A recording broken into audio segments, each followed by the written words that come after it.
आज स्टार्ट हो रहा है ऑर्गेनिक केमिस्ट्री, ठीक है ना। तो ऑर्गेनिक केमिस्ट्री में हमको देखना है ये कि आखिर में रिएक्शन टूटता कैसे है। तो उसके पहले बहुत सारे टॉपिक को पढ़ना है जो 11th क्लास में हम सब पढ़े थे।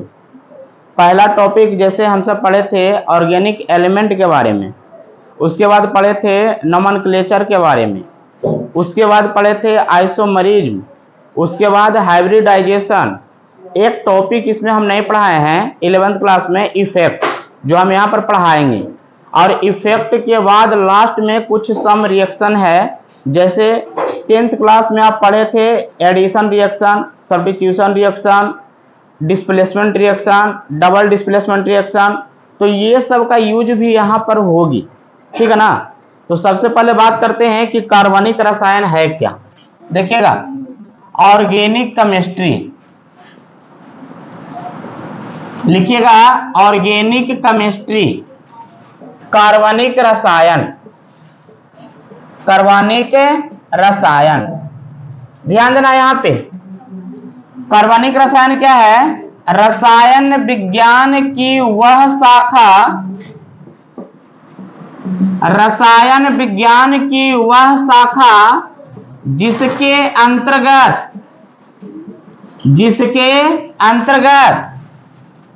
हाइड्रोकार्बन तथा उसके व्युत्पन्न का अध्ययन कराता है,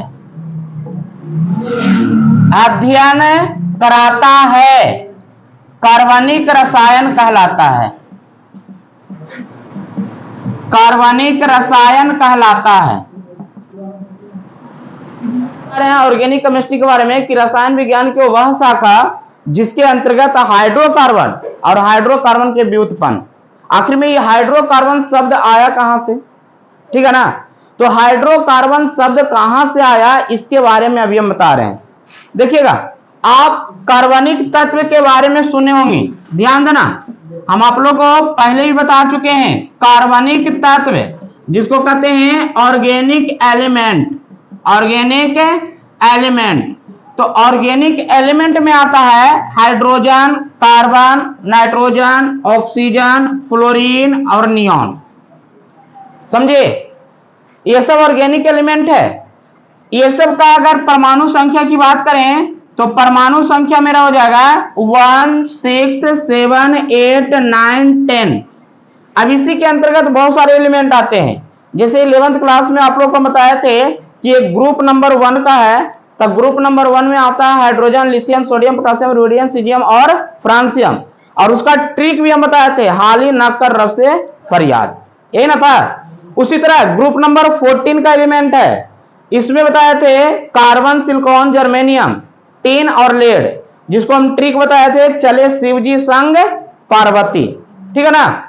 इसका ग्रुप नंबर 15, तब ग्रुप नंबर 15 में बताए थे नाइट्रोजन, फास्फोरस, आर्सेनिक, एंटीमनी और विस्मत, ये बताए थे।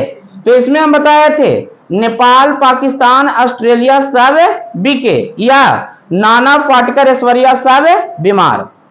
आगे बताए थे ऑक्सीजन, सल्फर, सेलेनियम, टेल्यूरियम और पोलोनियम, ओल्ड स्टाइल से टिपो, ग्रुप नंबर 16 का था। फिर इसमें बताए थे फ्लोरीन, क्लोरीन, ब्रोमीन, आयोडीन और स्टाटाइन, जिसको हम बोले थे फिर कल बाहर आई आंटी। इसको हम बताए थे हीलियम, इसके ऊपर में एक हीलियम था, helium, neon, argon, krypton, xenon और रेडान, जिसको हम ट्रिक दिए थे हीना, नीना और करीना का एक्सरे क्या था, रंगीन। तो ये सब एलिमेंट जो है, एक बात को गौर करिएगा, हम पहले ही बता चुके हैं कि संयोजकता को याद नहीं किया जाता है। संयोजकता आप आराम से निकाल सकते हैं, और ऑर्गेनिक केमिस्ट्री का सबसे बेसिक पॉइंट होती है संयोजकता, सबसे बेसिक है। अगर आप कुछ पढ़ रहे हैं तो सबसे पहले आप एलिमेंट के बारे में पढ़ें, उसके बाद उसके इलेक्ट्रॉनिक विन्यास के बारे में पढ़ें। अगर इलेक्ट्रॉनिक विन्यास लिखने आ गया तो आप संयोजकता को बहुत आसानी से लिख सकते हैं। तो हम यहां पर बता रहे हैं, एक चीज और बताए थे आप लोग को, जब 11th क्लास में हम पढ़ा रहे थे तो आप लोग बताए थे कि डी ब्लॉक एलिमेंट जो था प्योर लव स्टोरी था, उसमें हम बताए थे कि डी ब्लॉक एलिमेंट का संयोजकता नहीं होती है, उसका ऑक्सीडेशन नंबर निकलता है, बोले थे ना, याद है। डी ब्लॉक एलिमेंट देखिएगा बगल में पीरियोडिक टेबल है, जो येलो कलर का भाग है, येलो कलर के भाग का संयोजकता नहीं निकलता है, उसका ऑक्सीडेशन नंबर होती है। और उसमें हम बताए थे येलो कलर के पहले येलो कलर के बाद वाले भाग में ध्यान देना, येलो के पहले येलो के बाद वाले भाग जो होते हैं उसका संयोजकता निकलता है। जैसे पीरियोडिक टेबल की बात करें तो 3 से लेके 12 ग्रुप तक के एलिमेंट जो होते हैं उसका नहीं निकलता है। हम आप लोग बताए थे, एक बार फिर हिंट कर रहे हैं, देखिएगा जब हम बात किए थे 3D में, 3D कहने का अर्थ है चौथा श्रेणी, फोर्थ श्रेणी, फोर्थ सीरीज में आया था क्या, याद है? Scandium, titanium, vanadium, chromium, manganese, iron, cobalt, nickel, copper और जिंक, ये ना था जिसका ट्रिक दिए थे, सुनो तुम विवाह कर लो मुझसे फिर कोई नहीं कहेगा जानो, बोले थे ना। आगे उसी तरह से 4D में आइएगा 5 जो 5th सीरीज का था, क्या आपको दिक्कत है? इसमें आया था क्या, याद है? इसमें आया था yttrium, zirconium, niobium, molybdenum, technetium, ruthenium, rhodium, palladium, silver और कौन सी था, कैडमियम, जिसका ट्रिक दिए थे, याद होना चाहिए 11th क्लास में, ये जिंदगी नहीं मोहब्बत तुम्हारी रो रो कर पुकारेगी आज चांदनी, ये ना था। तो ये सब का ध्यान रखना, ये सब का खास करके वैलेंसी माने संयोजकता नहीं निकलता है, ये सब का ऑक्सीडेशन नंबर होती है, ये वेरिएबल होता है, ठीक है ना, कहीं कहीं पर चेंज कर जाएगा। जैसे आप पढ़े होंगे लोहा के बारे में, तो लोहा का वैलेंसी 2 भी होती है, 3 भी होती है, तो डिपेंड करता है कंपाउंड पे, कहां पे डिपेंड करता है, कंपाउंड पे। तो यहां पर आप जो बोलते हैं कि इसका वैलेंसी 2 और 3 होता है, तो ऑक्सीडेशन नंबर होता है उसका।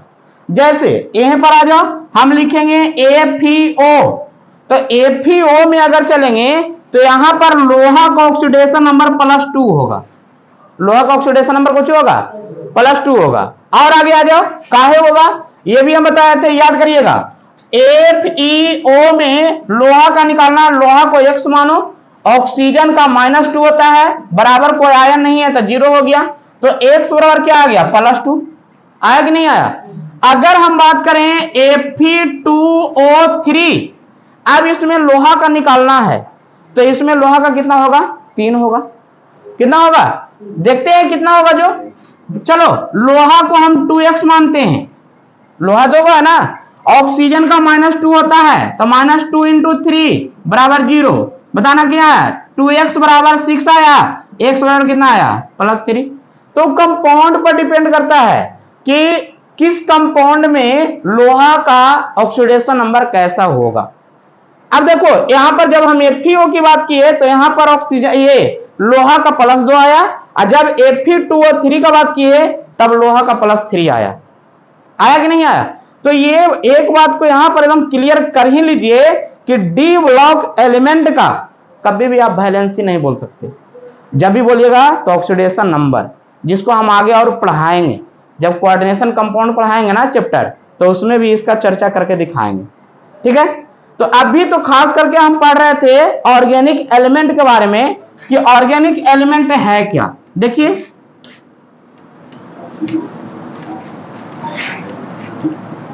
गप नहीं,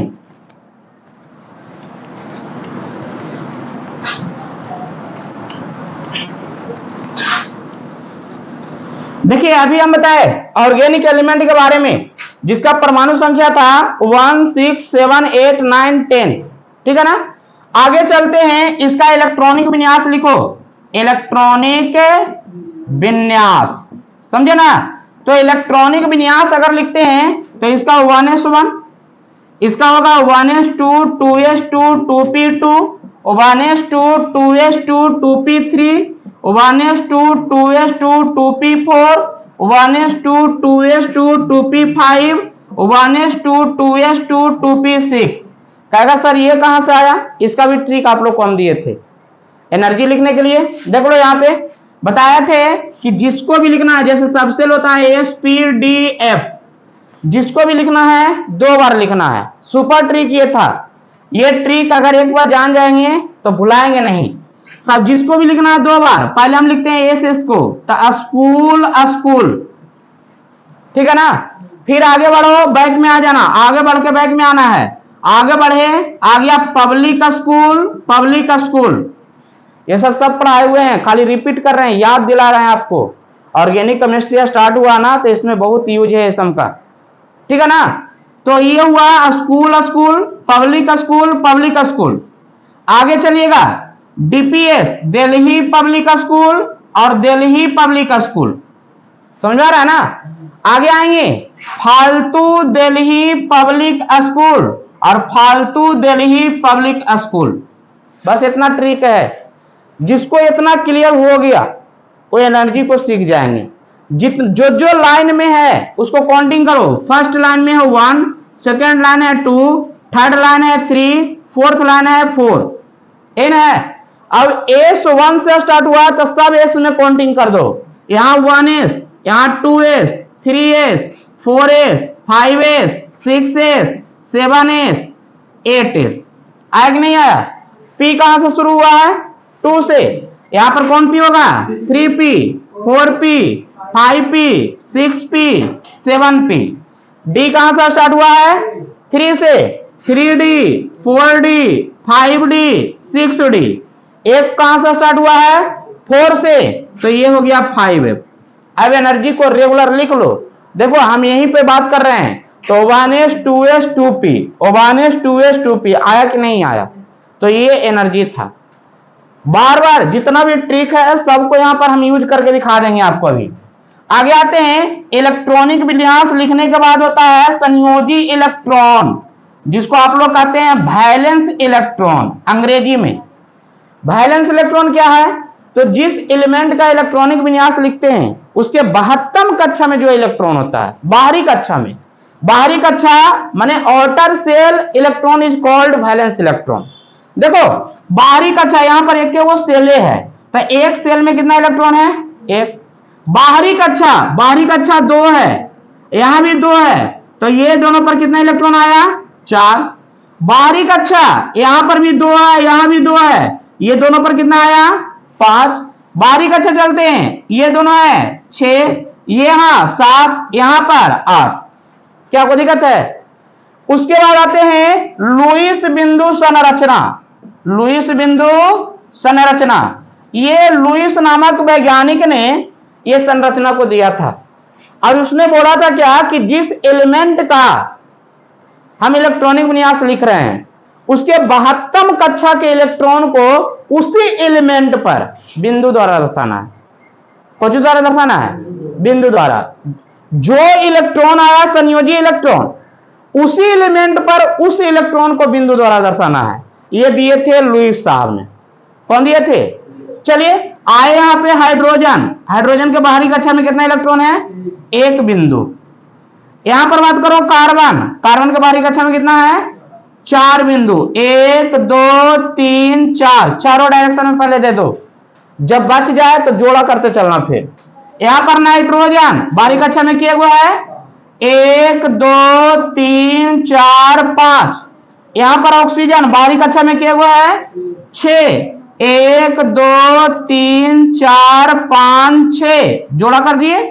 आगे आना, फ्लोरीन किया हुआ है 7, 1 2 3 4 5 6 7। नेक्स्ट में आइएगा, ये नियॉन है 8 है ना, 1 2 3 4 5 6 7 8। क्या कोई दिक्कत है। ये हो गया लुईस बिंदु संरचना, जो आप 9th क्लास में भी और 10th क्लास में भी पढ़े थे, ठीक है। नेक्स्ट पढ़ना है अयुग्मित इलेक्ट्रॉन। कौन इलेक्ट्रॉन, अयुग्मित, जिसको कहा जाता है अनपेयर्ड। अनपेयर्ड मतलब जो जोड़ा नहीं है, जो अकेला है। बताना, हाइड्रोजन में अकेला के गो है, एगो। कार्बन में अकेला के गो है, 4 गो। नाइट्रोजन में अकेला के गो है, 3 गो। ऑक्सीजन में अकेला के गो है, और फ्लोरीन में के गो है, अनियन में के गो है, क्या कोई दिक्कत है? यही तो वैलेंसी हो गया। अयुग्मित इलेक्ट्रॉन को ही कहा जाता है संयोजकता, unpaired electron is called valency. समझे? तो आज आपको पता हो गया होगा कि संयोजकता क्या होगा। तो हाइड्रोजन का संयोजकता कितना आ गया? 1, कार्बन का कितना आया? 4, नाइट्रोजन का 3, ऑक्सीजन का, फ्लोरीन का, अनियन का। क्या कोई दिक्कत है? आज तक क्वेश्चन कभी सुने थे कि ग्रुप नंबर 18 या अक्रिय गैस की संयोजकता शून्य होती है, क्यों? क्वेश्चन आया होगा 10th क्लास में, अक्रिय गैस की संयोजकता शून्य होती है क्यों? तो यहां से पता हो जाना चाहिए कि अक्रिय गैस के 72 कक्षा में कितना इलेक्ट्रॉन होते हैं? 8 इलेक्ट्रॉन होते हैं। क्या इलेक्ट्रॉन होते हैं? इसके कारण उसकी संयोजकता शून्य होती है। ना तो इलेक्ट्रॉन को ले सकता है और ना तो इलेक्ट्रॉन को दे सकता है। समझे? तो जल्दी जल्दी स्क्रीनशॉट मारिए। थोड़ा सा ध्यान देना, ये डिफिनेशन के कारण हम ऑर्गेनिक एलिमेंट के बारे में बता दिए। डिफिनेशन बोला रसायन विज्ञान की वह शाखा जिसके अंतर्गत हाइड्रोकार्बन और हाइड्रोकार्बन के व्युत्पन्न, देखो एक वर्ड आया हाइड्रोकार्बन और दूसरा वर्ड आया हाइड्रोकार्बन के व्युत्पन्न, हाइड्रोकार्बन के व्युत्पन्न, ठीक है ना? तो हमको ऑर्गेनिक केमिस्ट्री में जितना भी चैप्टर पढ़ना है सब हाइड्रोकार्बन के व्युत्पन्न ही पढ़ना है, सब हाइड्रोकार्बन के व्युत्पन्न पढ़ना है। जैसे हाइड्रोकार्बन, हाइड्रोकार्बन मतलब होता है क्या? हाइड्रोजन, हाइड्रोजन, और एगो कुछ होता है कार्बन। और हाइड्रोकार्बन के व्युत्पन्न का मतलब कुछ होता है हाइड्रोजन, कार्बन और उसके साथ में कार्बनिक तत्व, कार्बनिक तत्व। ये 3 को मिला दो हाइड्रोकार्बन के व्युत्पन्न हो गया, 2 को मिला दो हाइड्रोकार्बन हो गया। हाइड्रोकार्बन देखो एक होता है हाइड्रोजन और कार्बन होता है ये। तो अभी तुमको तो बताए थे कि हाइड्रोजन के बाहरी कक्षा में क्या इलेक्ट्रॉन होता था? एगो, और कार्बन के बाहरी कक्षा में क्या होता था? 4 गो। तो एक कार्बन को ऐसा ऐसा के गो हाइड्रोजन चाहिए? 4 गो। क्या गो चाहिए? काहे? काहे कि यहां पर ध्यान देना 8 इलेक्ट्रॉन पर अष्टक पूरा होता है। क्या इलेक्ट्रॉन पर होता है? अब कार्बन के पास ऑलरेडी अभी क्या इलेक्ट्रॉन है? तो 4 को किसी से लेगा तब वही है ना, तो लेने के पहले इसको देना पड़ेगा, ठीक है ना? तो यहां पर समझना हाइड्रोजन, हाइड्रोजन, हाइड्रोजन, इसी को कहा जाता है सहसंयोजक, इलेक्ट्रॉनों का सहभाजन। इलेक्ट्रॉनों का कुछ है सहभाजन। सहभाजन मतलब लेना और देना, माने हाइड्रोजन पहले उसको दिया, हाइड्रोजन को जो किया पहले ले लिया, छोड़ दो पहले ले लिया, हाइड्रोजन पहले ले लिया, सब हाइड्रोजन ले लिया और सब हाइड्रोजन में कार्बन के दे दिया। तो देखो तो घेरा में क्या हुआ? कार्बन, आई दोनों के बीच में सिंगल, इधर सिंगल, इधर सिंगल, इधर सिंगल, आया कि नहीं आया? देखो यहाँ पे ई कार्बन के घेरा में के इलेक्ट्रॉन आया? 4 गो ये और 4 गो हाइड्रोजन, 8 गो। एक हाइड्रोजन के घेरा में के इलेक्ट्रॉन आया? 2 गो। क्या गो आया? तो हाइड्रोजन हमेशा ड्यूप्लेट पूरा करता है, द्विक को जो पूरा करता है, और कार्बन जो होते हैं अष्टक पूरा करता है। तो द्विक में 2 इलेक्ट्रॉन और अष्टक में 8 इलेक्ट्रॉन, ठीक है? उसी तरह से हाइड्रोजन, कार्बन के अलावा कार्बनिक तत्व जो अभी सब पढ़े थे, जैसे एरे में आया था नाइट्रोजन, ऑक्सीजन, फ्लोरीन, फलना डेगना जो भी है।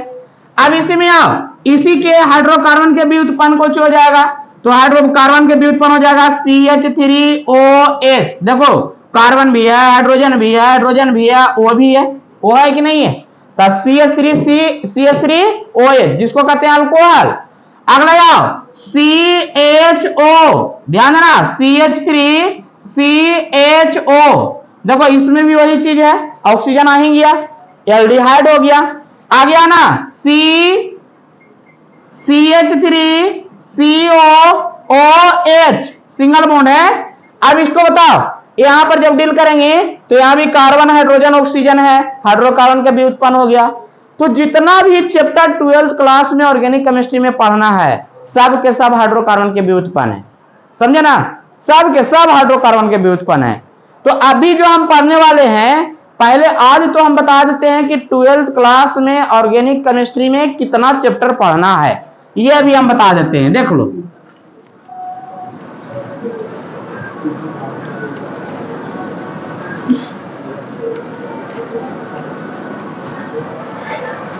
ट्वेल्थ सिलेबस में ऑर्गेनिक केमिस्ट्री जो है चैप्टर नंबर 11 से शुरू होता है। चैप्टर नंबर कहां से? 11 से। 11th में आता है हैलो एल्केन